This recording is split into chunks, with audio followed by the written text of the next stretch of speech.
ఎక్కడ పేరు నుంచి వస్తారండి?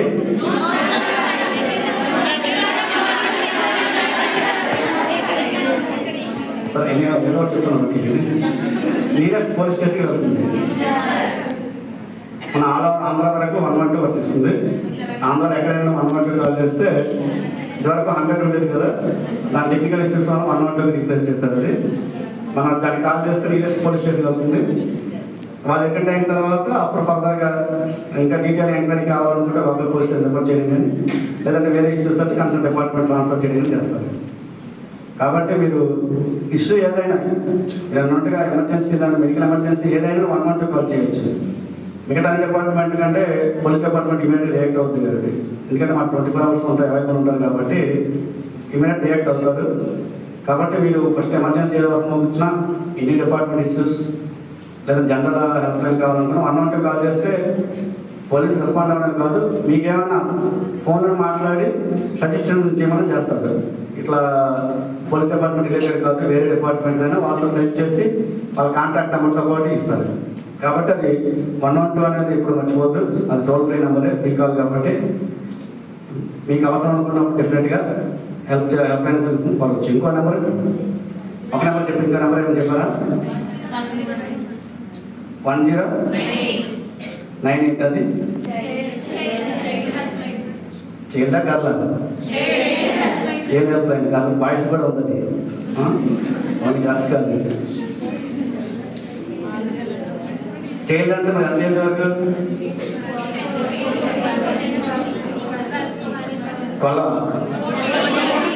14 ఎక్కడ ఉంది?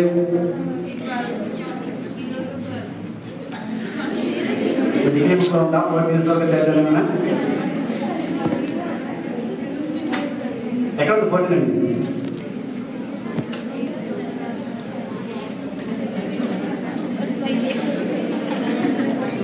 అంతమంది 14 అని చెప్పారంటే ఎక్కడో చదువుకుంటారు కదా మీరు.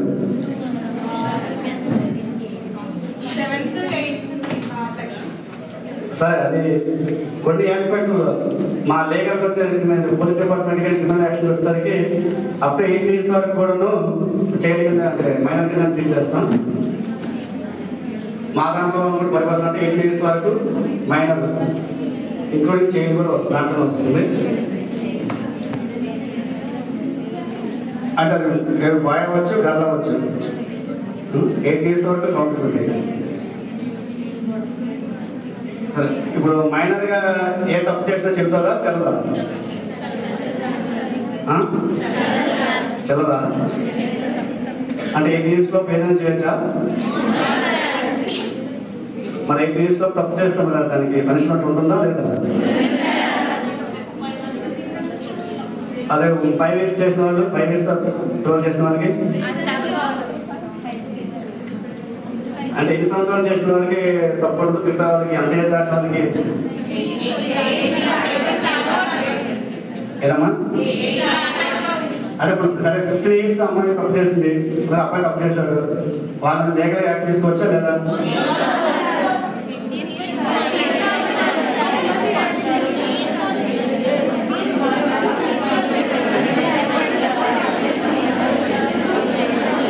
సరే, మీరు ఎవరో ఇప్పటికి పోలీస్ స్టేషన్కి వెళ్ళదా తప్పు చేసి? వెరీ గుడ్, మంచిది. సరే, ఇప్పుడు చట్టం ప్రకారం ఓన్లీ బిలో 7 years వరకు మాత్రమే ఎక్స్క్యూజ్ ఉంది. బిలో 7 years వరకు ఏ తప్పు చేసినా యాక్సెప్టబుల్ ఉంది. 7 years దాటిన వాళ్ళందరూ కూడా లీగల్గా రావచ్చు. 7 to 12కి కొన్ని కండిషన్స్ ఉన్నాయి, 12 to 8 వరకు కొన్ని కండిషన్స్ ఉన్నాయి. అంటే 7 years లోపు 7 years లోపు అప్లై ఇక్కడ. కాబట్టి మీరు అందరూ కూడా తప్పు చేస్తే యాక్సెప్టబుల్ లేదు. అదేవిధంగా మీరు ఇప్పుడు ఎగ్జామ్స్ కింద ప్రిపేర్ అవుతున్నారు కదా, ఇంటర్మీడియట్ చదువుతున్నారు, డిగ్రీ చదువుతున్నారు, అవుట్ ఆఫ్ సిలబస్ వస్తే ఏం చేస్తారు? రాయడం చేస్తారు, మార్క్స్ పెడతారా?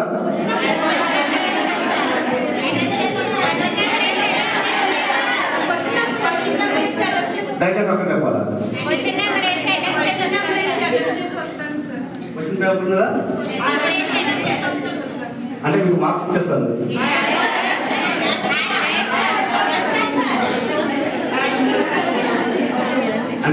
అడుగుతారు కూడా, మాకు ఈ లక్షలో ఇది లేదు, మాకు చెప్పలేదు కాబట్టి మార్కులు ఇవ్వండి అని అడుగుతారు కదా. మరి ఇప్పుడు మీకు సరే ఇప్పుడు మీ వయసులో వాళ్ళు నమ్మకం చేస్తే ఈ తప్పు అని మీకు ఎవరు చెప్పారా? ఈ క్లాస్ దగ్గర చెప్పరు కదా, మీరు వచ్చి అది క్లైమ్ చేయొచ్చా? మాకు ఎవరో చెప్పలేదు కాబట్టి మేము 6 కాదు కాదు మమ్మల్ని ఎక్స్క్యూజ్ చేయాలని అడగచ్చా మీరు? మరి మీకు ఎవరు చెప్పలేదు కదా అది.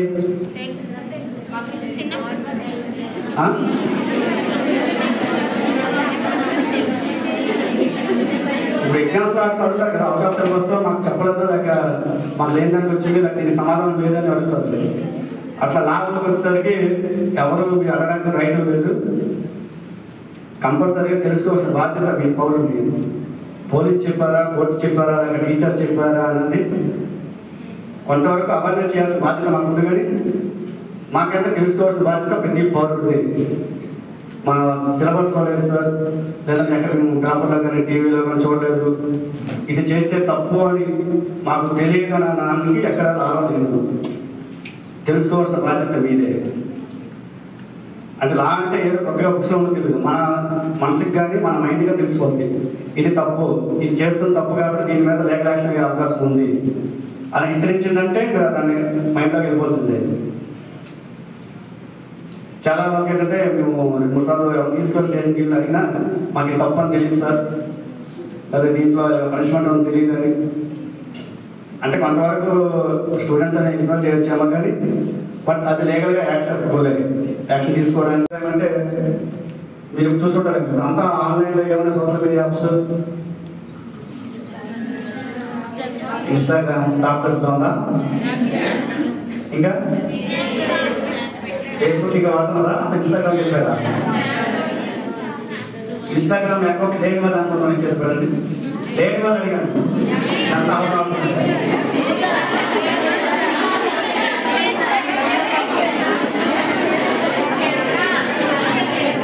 ఇది నమ్మశక్తి కాదు అంటే ఇన్స్టాగ్రామ్ అకౌంట్ లేదంటే ఇంకా నమ్మబడినట్టే. సార్ ఇన్స్టాగ్రామ్ అకౌంట్లో ఇదివరకు ఫేస్బుక్ ఉండేది, అంతకుముందు ఇంకా టిక్టాక్ రకరకాలు ఉంది. కానీ ఇన్స్టాగ్రామ్ అకౌంట్లో ఇప్పుడు మనం ఎవరితో ఫ్రెండ్షిప్ చేస్తున్నాం అవుతారు పర్సన్ అనేది మనకు తెలుస్తుందా? ఎట్లా కనెక్ట్ అవుతారు మరి? ఎలా కనెక్ట్ అవుతారు?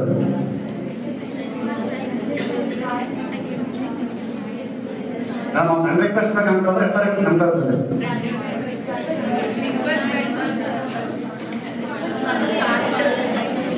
అంటే ఇప్పుడు ఆఫీస్ మీద ఎట్లా ఫ్రెండ్ రిక్వెస్ట్ అంటే ఎలా ఓకే చేస్తా ఉంటున్నాను?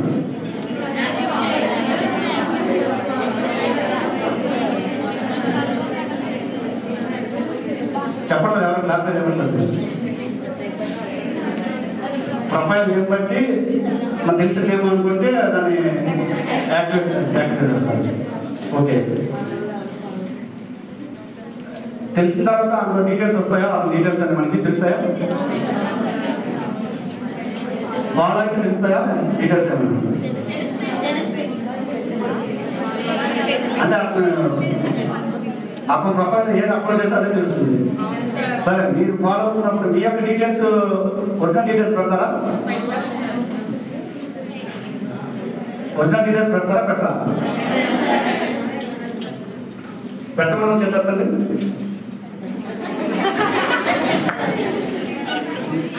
పెట్టాలన్నప్పుడు ఒరిజినల్ డీటెయిల్స్ పెడతారా?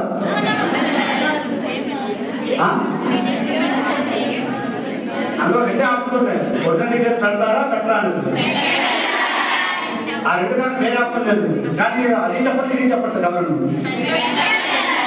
పెట్టరు అంటే మీకు మీరే ఒప్పుకుంటున్నారు ఒరిజినల్ డీటెయిల్స్ పెట్టండి. మరి మీరు ఆ ఫ్రెండ్ రిక్వెస్ట్ ఎలా యాక్సెప్ట్ చేస్తారండి?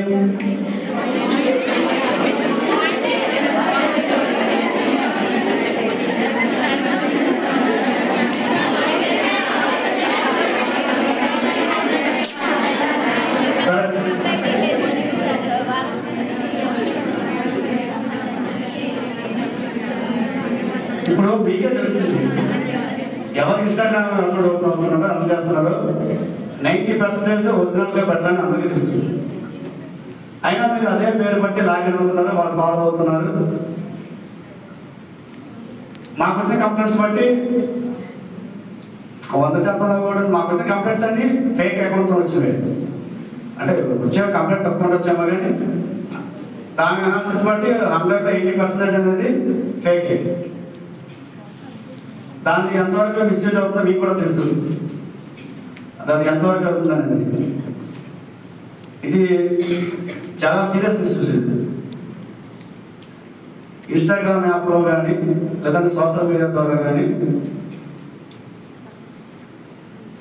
ఒకసారి మీ యొక్క మొబైల్స్ ఫొటోస్ మీరు తీసుకుంటారు కదా, తీసుకుంటారు క్యాజువల్ ఫొటోస్ తీసుకుంటే అదన్నీ ఇప్పుడు గూగుల్ డ్రైవ్ సేవ్ అయి ఉంటాయా, ఫోన్లో సేవ్ అయి ఉంటాయా? డిలీట్ చేస్తా మళ్ళీ మీరు రిస్టోర్ చేయవచ్చా? చేయొచ్చా లేదా? ఆల్మోస్ట్ అంతా రిస్టోర్ చేయొచ్చు. రిస్టోర్ చేయడం అందరికీ తెలుసు, ఫోన్ ఫోటో తీసుకుంటే రిస్టోర్ చేయొచ్చు అని. అట్లాంటప్పుడు కొన్ని కాంట్రవర్సీ ఫొటోస్ కానీ సెల్ఫ్ ఫోటోలు కానీ ఎందుకు తీసుకుంటున్నారు మొబైల్లో?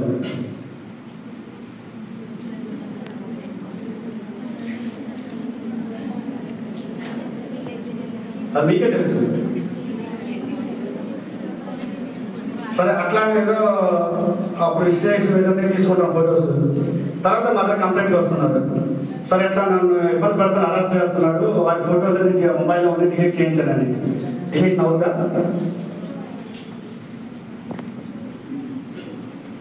దాని పర్యవేక్షణ ఎంతవరకు ఉంటాయి?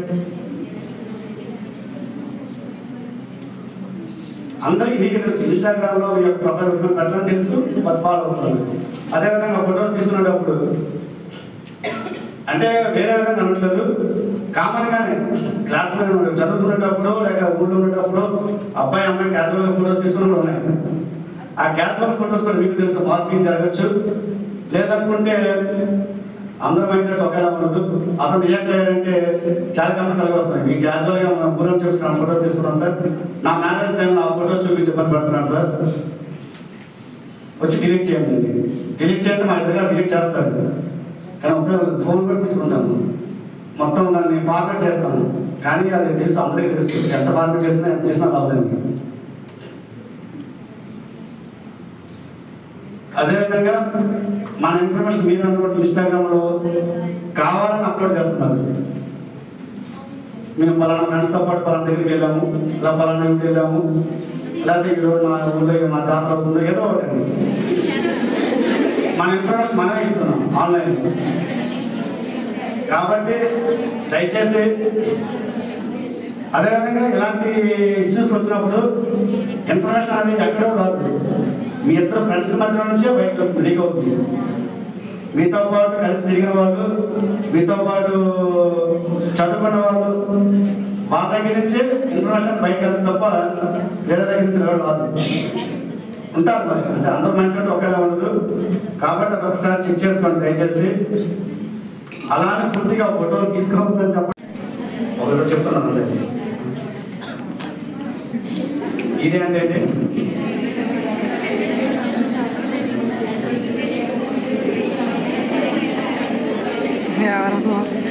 Enforcement directorate. ఇప్పుడు అంతా డిగ్రీ చదువుతుంది కదా, సరే డిగ్రీ తర్వాత పీజీ తర్వాత జాబ్ అంటే ఏం జాబ్?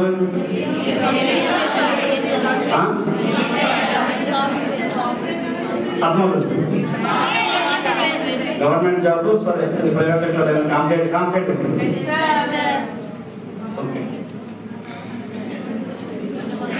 ఇప్పుడు ఇంచుమించు మీరు పీజీ అయ్యేసరికి 23-24 ఇయర్స్ అవుతాయి.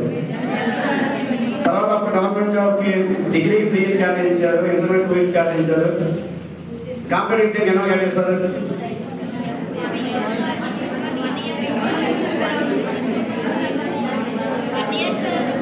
వన్ ఇయర్ అయిపోదా? అదేంటంటే మనకి అట్లా ఉంది. 8th క్లాస్ అంటే 8th క్లాస్ వరకు చదవాలి, 10th క్లాస్ అంటే 10th క్లాస్ వరకే చదవాలి, ఇంటర్ వరకే చదవాలండి. అది ప్రీవియస్గా ఉండేది. కానీ ఇప్పుడు మీరు కూడా చూస్తున్నారు ప్రైవేట్ స్కూల్స్లో ఏదైనా కానీ ఎంతసేపు మనము మన యొక్క క్లాసెస్ సంబంధించిన సిలబస్ అనే కాదు, సిలబస్తో పాటు కాంపిటేటివ్ ఎగ్జామ్ అనేది ఫస్ట్ నుంచి స్టార్ట్ అయిపోయింది తప్ప మనం ఏదో డిగ్రీ అయితే పీజీ అయితే తప్ప తీరుబాటుగా మనం కాంపిటేటివ్ ఎగ్జామ్ స్టార్ట్ చేద్దాం అనుకుంటే ఇంకంతే 1 year 10 years అంతే వస్తుంది. ఎవరు సక్సెస్ కాదు. డెఫినెట్గా మీరు రెగ్యులర్ క్లాస్ కోర్స్ ఎంత చదివినా వాటితో పాటు మీకు కేటాయించాల్సిందే. అదేవిధంగా మనం అనుకున్నట్టుగా క్లాస్ కోర్స్తో కావాలి వేరే కాంపిటేటివ్ ఎగ్జామ్స్ చదివితే అది ఓన్లీ కాంపిటేటివ్ ఎగ్జామ్స్ కానీ కాదు, సొసైటీలో కూడా ఏం జరుగుతుంది, మనం ఏ విధంగా మన లైఫ్ నుండి డెఫినెట్గా డిసైడ్ చేసేది. నేను చదివే కాంపిటేటివ్ ఎగ్జామ్స్ పర్పస్ చదివేది అవుట్ ఆఫ్ సొసైటీలో ఏం జరుగుతుందో నేర్చుకునేదే మీకు ఉపయోగపడుతుంది. అంతేకాదు మీకు డిగ్రీలో ఇప్పుడు మొత్తం కంటెస్ట్ బట్టి చదివేసినంత ఇక్కడ అయిపోతుంది. ఫర్దర్గా మన స్టడీస్ కూడా ఎలా ఉంటాయంటే ఎగ్జామ్స్ అయిపోయినాక దాన్ని వదిలేయాలి, మైండ్ ఫ్రీ చేయాలి. అంటే నెక్స్ట్ నుంచి చదవడానికి కొద్ది గ్యాప్ ఇవ్వాలన్నట్టుగా. మళ్ళీ ఇప్పుడు పీజీకి వెళ్ళాక కొత్తగా వస్తాయా, మళ్ళీ ఇవే వస్తాయా? కాంపిటేటివ్ ఎగ్జామ్స్కి చదివేమన్నా రెగ్యులర్ బుక్సా ఇంకా వేరే సెపరేట్ బుక్సే ఉంటాయా? అప్పుడు అదే 1 to డిగ్రీ వరకు ఏం చదివారో అదే బుక్స్ ఉంటాయి. ఇప్పుడు జనరల్గా మీరు గవర్నమెంట్ హాస్పిటల్ ప్రైవేట్ అంటే కొన్ని ఇండివిజువల్ ఉంటాయి కంటే సైన్స్ సోషల్ ఏదైనా దాంట్లో ఆర్గానిక్ రకరకాలు ఉండొచ్చేమో, కానీ కాంపిటేటివ్ ఎగ్జామ్ ప్రిపేర్ అవ్వాలనుకుంటే మాత్రం గవర్నమెంట్ సెక్టర్ కావాలంటే డెఫినెట్గా మళ్ళా మీరు చదవాల్సింది 1 to డిగ్రీ బుక్సే. కొత్తగా ఏముండదు. మా అయితే ఇందులో నుంచి కొద్దిగా డీటెయిల్గా ఉంటాయేమో, కానీ డెఫినెట్గా మీరు జీకే బుక్ జీకే ప్రతి కాంపిటేటివ్ కంపల్సరీ జీకే అంటూ ఉంటుంది. ఆ జీకే చదవాలనుకుంటే మళ్ళీ ఉంటే మళ్ళీ ఫస్ట్ క్లాస్ నుంచి మళ్ళీ స్టార్ట్ చేస్తుంది. కాబట్టి ఇప్పుడు మీరు చదివేది ఓన్లీ ఈ యొక్క ఇయర్ కానీ ఎగ్జామ్స్ కోసం కాకుండా మైండ్లో మొత్తం మొత్తం మైండ్ కాకపోయినా బేసిక్ ఫౌండేషన్ పెట్టినట్టుగా చదువుకోండి. ఇవే వస్తాయి. కొత్తగా మనం అనుకున్నట్టుగా పీజీ అయిపోతుంది అప్పుడు కాంపిటేటివ్ ఎగ్జామ్ స్టార్ట్ చేస్తాము అప్పుడు చదువుతామని మైండ్లో కాకుండా ఇప్పుడు మీ యొక్క రెగ్యులర్ బుక్స్లో మనం కూడా ఎలా ఉంటుందంటే నోట్స్ ఇస్తే నోటికి వచ్చిన ఆన్సర్ సరిగ్గా చదువుతాం. అంతే దాంట్లో కూడా కొన్ని ఆప్షన్స్ ఎంచుకుంటాం. 5లో 3 అంటే అప్పుడే చదువుతాం. ఎవరైనా ఏమైనా అంతే కామన్ అది. లాస్ట్ ఎగ్జామ్లో మేము కూడా ఆఫ్లైన్ ఎగ్జామ్కి ముందే 2 రోజులు టెస్ట్ పేపర్స్ ఇవ్వకుండా మా టెస్ట్ పేపర్ చదివేసి ఎక్కడ అంతే. అదంతా ఏంటంటే కొంచెం ఎక్స్పీరియన్స్ అయిపోయి దాటిపోవడం తెలుస్తుంది. ఇప్పుడు మేము కూడా స్టేజ్ దాటిపోయింది కాబట్టి ఇంకా చదివితే ఇంకా బెటర్ పొజిషన్కి వెళ్ళాలని అనిపిస్తుంది. అందుకే అట్లాగే మీరు కూడా అంటే మన ఎక్స్పీరియన్స్ నీట్గా ఎక్స్పీరియన్స్ పీజీ అయిన తర్వాత అప్పుడు అనిపిస్తుంది అయ్యో ఇంటర్మీడియట్ నుంచి చదవకుండా సరిపోయామేమో, ఇప్పటికెప్పుడు చదువుతాను ఇంకో బెటర్ అయిపోతుంది, లైక్ ఇంకో సిలబస్ అయిపోతుంది అని కూడా. అదేవిధంగా మన రెగ్యులర్ బుక్స్ చదివేతో పాటు ఈ కాంపిటేటివ్ కానీ లేదంటే పేపర్ కానీ ఏదైనా చదివితే మన మైండ్ కూడా కొంచెం రిలాక్సేషన్ అవుతుంది. అంతసేపు మన సేమ్ క్లాస్ బుక్స్ ఎంత చదివినా పెద్దగా అంటే ఒక 50% దానికి యాడ్ అయితే 60% యాడ్ అయితే సరిపడుతుంది. ఎంత చదివినా అదే చదువుతుంది కాబట్టి కంపల్సరీగా 20 to 30% అనేది రెగ్యులర్ బుక్స్ కాకుండా కాంపిటేటివ్ హాస్పిటల్లో కానీ లేకపోతే సొసైటీకి సంబంధించిన కానీ జనరల్ అవేర్నెస్. దాంతోపాటు ప్రజెంట్ అంతా ఆటోమేటిక్ రీజనింగ్ మీకు ఐడియా ఉందనుకుందా? ఆటోమేటిక్ రీజనింగ్ అంటే almost all present banking sector కానీ పోలీస్ డిపార్ట్మెంట్ దేంట్లో కానీ ఆటోమేటిక్ రీజనింగ్ కానీ కాంపిటేటివ్ దాంట్లో జీకే దాంట్లో ఆటోమేటిక్ రీజనింగ్ కంపల్సరీగా ఉంటుంది. ఆటోమేటిక్ రీజనింగ్ అంటే అవుట్ ఆఫ్ మ్యాథ్స్ వాళ్ళు ఏంటంటే అది ఆటోమేటిక్ రీజనింగ్ అంటే ఓన్లీ మ్యాథ్సే, మిగతా వాళ్ళకి కొద్దిగా ఇంకా టఫ్ అదే అనుకుంటారు. ఇందులో ఎవరున్నారా మ్యాథ్స్ వాళ్ళు?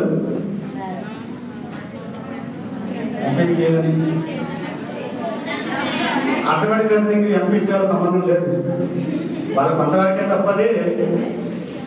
రీజనింగ్ అనేది ఎవరు మైండ్ అప్లై చేస్తే వాళ్ళే. అదేవిధంగా ఆటోమేటిక్ కూడా జనరల్ మ్యాథ్స్ కూడా ఆటోమేటిక్ రీజనింగ్ ఇస్తే ఆ ఒక్క క్వశ్చన్ 1 నిమిషంలో చేయాలని దాన్ని అతను 5 minutes చేస్తాడు. దానికి ఎందుకంటే స్టెప్ బై స్టెప్ మొత్తం పాయింట్ వైజ్ రాసుకొని వచ్చి 2 పేజీలు రాస్తాడు. అంటే వాళ్ళకి అదే మైండ్ సెట్ ఉంటుంది. అయితే దాన్ని డీటెయిల్గా ఎందుకంటే మ్యాథ్స్ చదివినప్పుడు దీనికి అక్కడ మోటివేషన్ కాబట్టి 2 పేజీలు రాయాలి, అంత డీటెయిల్గా రాయాలి మైండ్ సెట్లో ఉంటాడు. బట్ కాంపిటేటివ్ ఎగ్జామ్లో 200 బిట్లు ఉంటే మ్యాక్సిమం ఉంటే 3 hours ఉంటుంది, అంటే 180 minutes. 200 bitsలో 180 minutes కంప్లీట్ చేయాలనుకుంటే 1 minute కంటే బిలోనే ఉంటుంది. మరి ఆ లెవెల్లో ప్రిపేర్ అవ్వాలనుకుంటే మీ మైండ్ ఎంత షార్ప్ ఉంటుందో ఆలోచించాలి. కాబట్టి present arithmetic reasoning, general studies ఈ 2 సబ్జెక్టులు ఉంటేనే ఆ 2 కూడా మనం బేసిక్ ఇంటర్మీడియట్ నుంచో అట్లీస్ట్ హై స్కూల్ స్టాండర్డ్ నుంచి కావాలన్నా కూడా ఇప్పుడు మనం మీ స్టేజ్ దాటుకొని ప్రజెంట్ చూస్తూ ఉంటే చెప్పాలి. బట్ అది తెలుసుకొని ఎంతవరకు మనం అనేది పూర్తిగా కట్టడి చేయడం కాదు, తెలుసుకొని వాటి యొక్క నిబంధనలకు అనుగుణంగా మనం నడవగలిగితే కొంతవరకు క్రైమ్ ఫ్రీ సొసైటీ మనం చేయొచ్చు. చూడండి, అట్లానే ప్రతిదాన్ని మేము ర్యాంకింగ్ యాక్ట్ కింద తీసి మమ్మల్ని ఇట్లా మిమ్మల్ని కాదు, కాలేజీ యాజమాన్యాలు కానీ ఇబ్బంది పెట్టేది కాదు. బట్ తెలుసుకోవాలి, మనం ఆచరించవచ్చు, ఆచరించకపోవచ్చు, బట్ ఇన్ఫర్మేషన్ అనేది తెలుసుకోవాలి. ఒకరు అడిగితే మనం వేరే వాళ్ళు అడిగితే చెప్పగలిగినట్టుగా ఉండాలి. ఒకసారి అవకాశం నాకు పిల్లలకు చూడండి. ర్యాంకింగ్ యాక్ట్, ర్యాంకింగ్ సంబంధించి ఇష్యూస్ కూడా చాలా సీరియస్గా ఉంటాయి. పనిష్మెంట్ తీసుకుంటే ఇప్పుడు చాలామంది మనం మీ చుట్టుపక్కల చూస్తుంటారు, చాలా కేసుల్లో ఇరుక్కుంటారు. ఇరుక్కున్న తర్వాత వాళ్ళు కోర్టుకి జైలుకి వెళ్ళడం కానీ లేదా కోర్టులో కేసు కొట్టడం కానీ రకరకాల కారణాలు జరుగుతాయి. ఇప్పుడు పరిస్థితుల్లో ఎవరైనా జాబ్కి, ప్రైవేట్ జాబ్ కావచ్చు, గవర్నమెంట్ జాబ్ అవ్వచ్చు, జాబ్కి అప్లై చేస్తే కంపల్సరీగా నియరెస్ట్ పోలీస్ స్టేషన్ నుంచి పోలీస్ క్లియరెన్స్ సర్టిఫికేట్ తీసుకురమ్మంటారు. మీకు ఐడియా ఉందా? ప్రైవేట్ ఏదైనా సెక్యూరిటీ గార్డు కూడా లేదంటే స్వేపర్కి కూడా జాబ్ కావాలనుకున్నా కన్సర్న్ పోలీస్ స్టేషన్ నుంచి ఇతని మీద ఎటువంటి కేసులు లేవని, చెడు ప్రవర్తన లేదని చెప్పి సర్టిఫికేట్ ఇస్తేనే తీసుకుంటున్నారు. ఆ లెవెల్లో ఉన్నాయి. అలాంటి సందర్భాలు ఏంటంటే కొన్నిసార్లు మా పోలీస్ కేసులు ఏమంటే రెగ్యులర్ కేసెస్ ఏమంటే ఆ కేసు కొట్టేసినా లేదంటే అది ఫాల్స్ కింద తీసేసినా అలాంటి వాళ్ళు క్లియరెన్స్ ఇస్తాము. ఒక కేసు ఉండేది, ఆ కేసు ఫాల్స్ కింద తీసేస్తాము, లేదంటే కేసు కోర్టులో కొట్టివేయబడింది కాబట్టి దానికి అలౌ చేయించాలి. బట్ ర్యాంకింగ్ యాక్ట్ కింద కానీ ఒకసారి అతని మీద యాక్షన్ తీసుకుంటే మీరు ఫర్దర్గా స్టడీ కూడా అన్ఫిట్, ఏ గవర్నమెంట్ జాబ్ కానీ ప్రైవేట్ జాబ్ కూడా ఎవరు యాక్సెప్టబుల్ ఇవ్వరు. ర్యాంకింగ్ యాక్ట్ అంత పవర్ఫుల్గా ఉంది మిగతా యాక్ట్ అంటే కాలేజీలో మీ యొక్క డిసిప్లిన్ ప్రకారం చేసిన పెట్టింది అది. కాబట్టి అది చూసుకోండి. ర్యాంకింగ్ యాక్ట్ కింద రానివ్వండి, అందరూ కలిపి సమన్వయంతోనూ లేదంటే కలిసిమెలిసి మంచిగానే ఉండండి కలుగుతాడు. బట్ దాన్ని మిస్యూజ్ లేక అడ్వాంటేజ్ తీసుకొని దయచేసి వేరే వాళ్ళు ఇబ్బంది పెట్టడం చేయొద్దు. అది ఎంతవరకు జరుగుతుంది? ఎందుకంటే కొన్ని సందర్భాల్లో ర్యాంకింగ్ వలన అవతల వ్యక్తి ప్రాణాలు తీసుకున్న స్థితి వరకు కూడా వెళ్తున్నారు.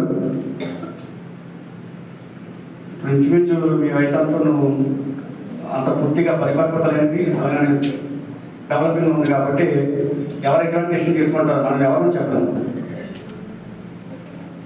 ఎవరు ఏ విధంగా రియాక్ట్ అవుతారా అనేది. కాబట్టి ఒకసారి ఇంకొకరి గురించి మనం చెడుగా మాట్లాడినప్పుడు కానీ లేదంటే కామెంట్ చేసేటప్పుడు కానీ ఒకసారి చెక్ చేసుకోండి. ఫర్దర్ ఏమైనా కాన్సిక్వెన్స్ ఉంటే అందరూ ఇబ్బంది పర్సెంట్ ఇబ్బంది పడాల్సి వస్తుంది. First one. నెక్స్ట్ ఇప్పుడు అందరూ ప్రజెంట్ పాత అఫెన్సెస్ ఇప్పుడు అంతా సైబర్ అఫెన్సెస్ మొత్తం మారిపోయింది, చాలా వరకు అదే అవుతుంది. సైబర్ క్రైమ్ అఫెన్సెస్ మీకు ఐడియా ఉందా? సైబర్ క్రైమ్ అఫెన్స్ సంబంధించి ఒక టోల్ ఫ్రీ నెంబర్ ఉంది, మీకు ఐడియా ఉందా? ఇప్పుడు మీరు మొబైల్స్ మాట్లాడుతున్నప్పుడు ఫస్ట్ మ్యాక్సిమం అదే వస్తుంది కదా. ఏ నెంబర్ అది? 1930. అది 1930 తెలంగాణ వెళ్ళి చేస్తే వర్క్ అవుతుందా? కర్ణాటక వెళ్ళి చేస్తే అవుదా? 1930 అనేది నేషనల్ ఉంది, అది ఇండియా మొత్తానికి కామన్ ఉంటుంది. కాబట్టి అది ఎక్కడికి వెళ్ళి కాల్ చేస్తే కన్సర్న్ లోకల్ పోలీస్ వాళ్ళకి వెళ్తే లోకల్ సైబర్ వాళ్ళకి వెళ్తుంది. చైల్డ్ అండ్ హెల్ప్లైన్ 190 అన్నీ సెంట్రల్ గవర్నమెంట్కి, స్టేట్ గవర్నమెంట్ కొన్ని పెట్టింది తప్ప చాలా వరకు సెంట్రల్ గవర్నమెంట్ ఉన్న టోల్ ఫ్రీ ఉంది. ఇది అదే 1930 central government toll free number. Cyber crime related ఏదైనా ఆ నెంబర్కి రిలేటెడ్ మనం కాల్ చేస్తే మోస్ట్ ప్రాబబ్లీ ఇది అమౌంట్ సంబంధం, అంటే మనీ ట్రాన్సాక్షన్ సంబంధించి. ఇప్పుడు పాతకాలంలో ఇంట్లోకి వచ్చి దొంగతనాలు చేసి అట్లా బ్యాగులు పెళ్ళికి తగ్గాయి. ఈ సైబర్ అఫెన్సెస్ వారు ఎక్కడో వీలైతే అవుట్ ఆఫ్ కంట్రీలో ఉండి ఏసీ రూమ్లో కూర్చొని మన అకౌంట్ ఖాళీ చేస్తున్నారండి. ఇంచుమించు ఒక 2024లోనే సుమారు ఒక 1000 కోట్ల వరకు లాస్ అయింది. ఇలాగే మామూలు దొంగతనాలు కూడా అంటారు. అదే మీరు అనుకుంటారు, మనం అనుకున్నట్టుగా మన అకౌంట్లో డబ్బులు లేవు కదా అంటే మీరు వచ్చి ఇంకా పెద్ద మిడిల్ తండ్రులు కానీ ఎవరైనా అకౌంట్లో డబ్బులు లేవు కదా సైబర్ క్రైమ్ ఎందుకు అవుతుందో అనుకుంటున్నాను. సైబర్ క్రైమ్ బాధపడిన వాళ్ళందరూ చదువుకున్న వాళ్ళే. ఎవరు చదువులేని వాళ్ళు అంటే ఎవరు లేదు, అందరూ మళ్ళీ ఎంప్లాయీస్ కూడా ఉన్నారు. బ్యాంక్ ఎంప్లాయీస్ అవ్వచ్చు, అదేవిధంగా సాఫ్ట్వేర్ ఎంప్లాయీస్ ఉన్నారు. మోస్ట్ ఆఫ్ ఆల్ ఇక్కడ రిటైర్డ్ ఎంప్లాయీస్ వాళ్ళు ఉన్నారు. వాళ్ళ అకౌంట్లో డబ్బులు ఉండవచ్చు, కొంతమంది డబ్బులు లేకపోయినా ఈ మధ్యన మీరు అది కూడా వింటారు కదా, డిజిటల్ అరెస్ట్ వినారా పదం? ఏమైనా చెప్పారా డిజిటల్ అరెస్ట్ అని ఏమైనా? దాని గురించి కొద్దిగా అండి.